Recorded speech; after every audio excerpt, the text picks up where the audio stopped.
Hi, welcome to Skip's Corner, where I cover Nashville's baseball history and events and introduce you to players, coaches, and other fans.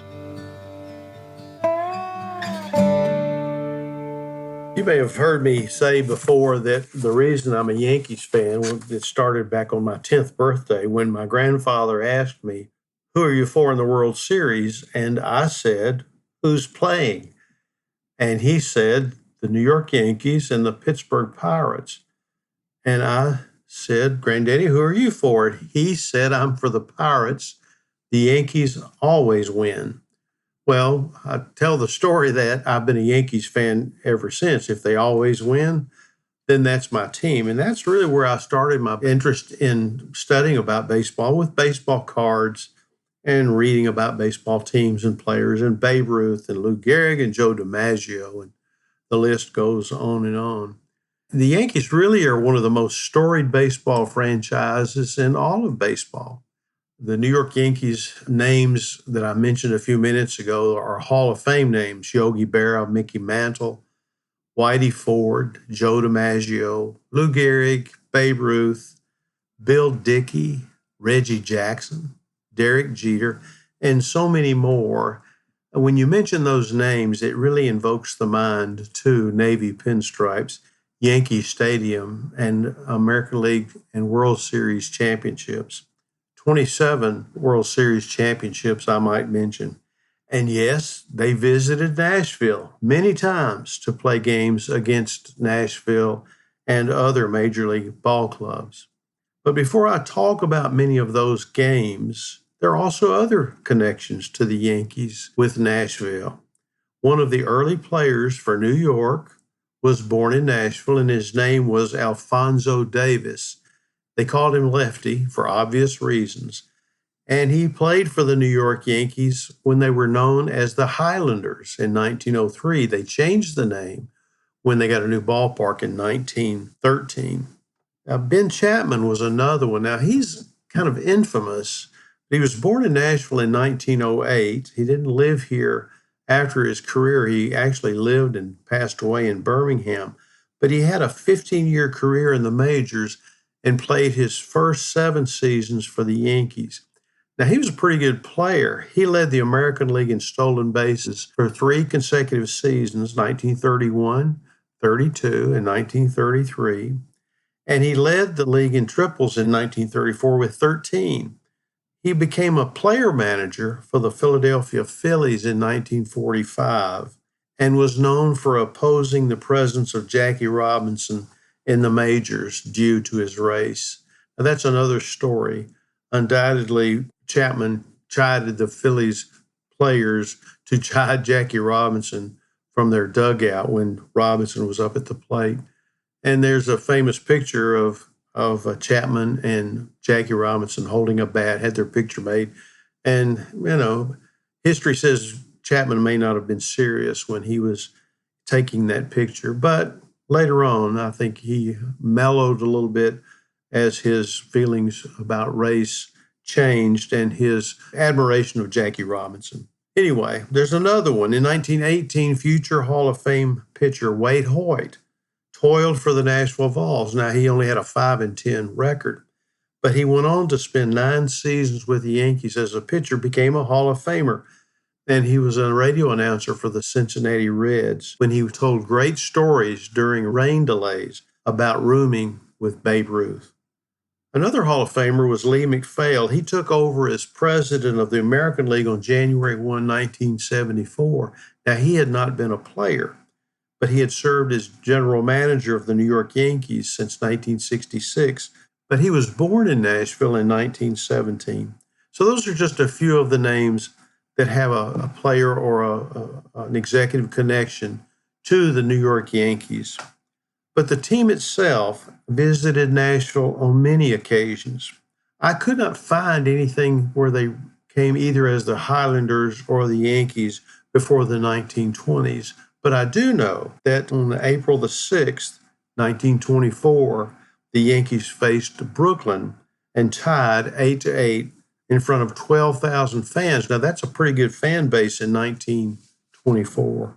2 games took place the next year. in 1925 on April 1st and 2nd, when the Dodgers met the Yankees again in Nashville. And then the next season, in 1926, both clubs returned for a game. And then St. Louis and the Yankees played in 1927. It was a rematch of the World Series the previous season when the St. Louis Cardinals beat the Yankees.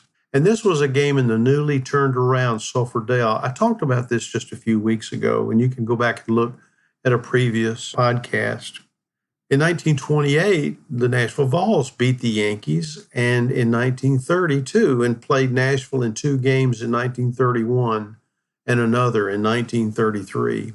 A 2-game set took place in 1934 and again in 1942. And I have some film footage of the 2 games in 1942.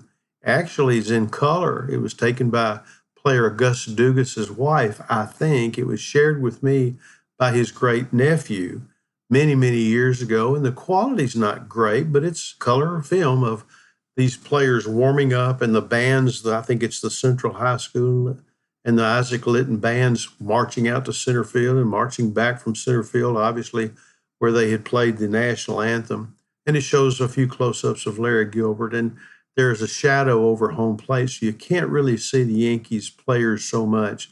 But it's interesting nonetheless. It's 4 or 5 minutes, and one of these days I'll be happy to share that. I've shared it before at various events, and am always open to doing that.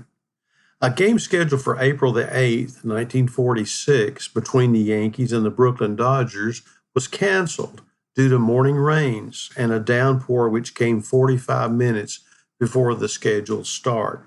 The outlook for the game called for 7,500 fans to turn out, as all reserved seats were sold out. But 4,000 fans who showed up for the game were turned away.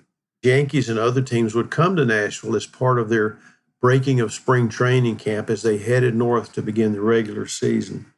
And on April the 7th, 1953, at Sulphur Dell, Mickey Mantle hit a 420-foot 2-run double up against the fence in the 7th inning as the New York Yankees beat the Vols 9-1.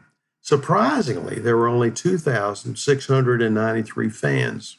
And Louis Affred, reporting in the New York Times as a sports writer, quotes one Yankee player as describing playing in Sulphur Dell as, "It's like playing in a telephone booth," and quoted Casey Stengel, the New York Yankees manager, who recalled that in 1912, when he was playing with Montgomery in a game at Sulphur Dell, said, "I dragged the ball and it went over the right field fence for a homer."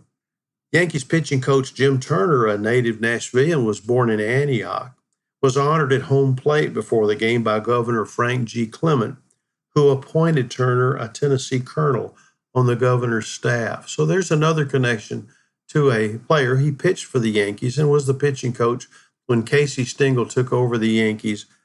Turner was in the Pacific Coast League as a manager, and Stengel knew what a great pitcher he was and called on him to come to New York to become his pitching coach, and he stayed a long time until October 27th of 1959. New York Yankees pitching coach Jim Turner was named field manager and given the responsibility of general manager of the Nashville Vols for the 1960 season. It was reported that Turner's salary was to be $17,500. He only stayed one season, but he, I think, realized that minor league baseball was having its own troubles and would not integrate as well. And he left the Vols and he became a pitching coach for the Cincinnati Reds for a few seasons before returning to the Yankees for a few more years.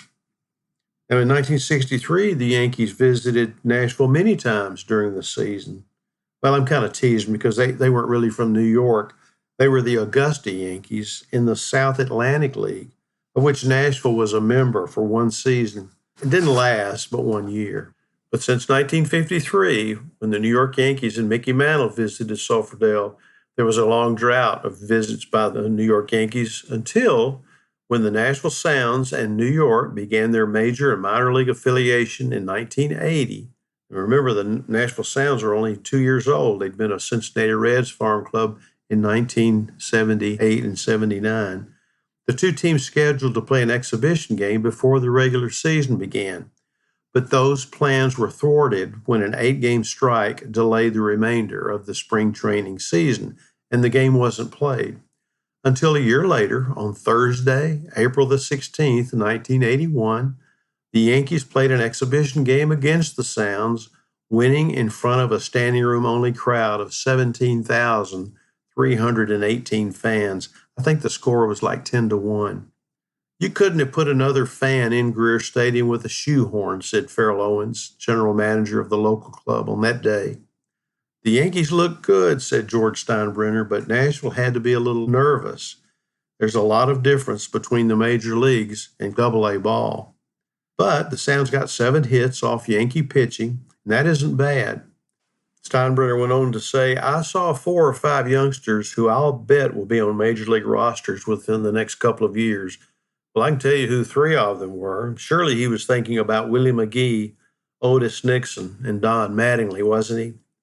And he also told Nashville Tennessean sports writer what he thought of Nashville. I love Nashville, Steinbrenner said. It's one of the greatest cities I've ever visited. It has a bright young governor, at that time it was Ray Blanton, and a fine mayor, Richard Fulton. And I have a good business here, which was Nashville Bridge Company. And as far as exhibition games go, I like these exhibition games, he said. I think the majors owe a lot to the colleges and the minor leagues. Things like this are a way we can show our appreciation. We can help bring out the fans. And of course, a city like Nashville doesn't need our help, he added. This is a major league city. That's what he said in 1981. Well, Steinbrenner brought his ball club back to Music City again 2 years later in 1983, and the game ended in a different way. It was Yogi Berra's last season as a New York coach. The Yankees invaded Nashville once again at Greer Stadium, just over 30 years since his first visit. And on April the 28th, 1983, New York had a 4-run lead going into the bottom of the 9th inning, but a 5-run rally with 2 outs pushed the Nashville Sounds to a 5-4 victory. The attendance was 13,641.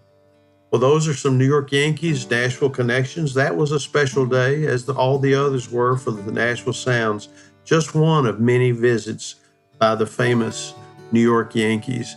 That's my team. And one of these days, when we have a Major League Baseball team in Nashville, I'll wear my Yankees jersey to that game and take it off after the first pitch and put on my new Nashville Major League Baseball jersey. And from then on, I'll say goodbye to the Yankees and hello to Nashville. I hope you've enjoyed this. If you have a comment, certainly feel free to write to me, 262downright@gmail.com. I always appreciate your comments. I appreciate you listening, and I hope you'll do that again soon. Thank you.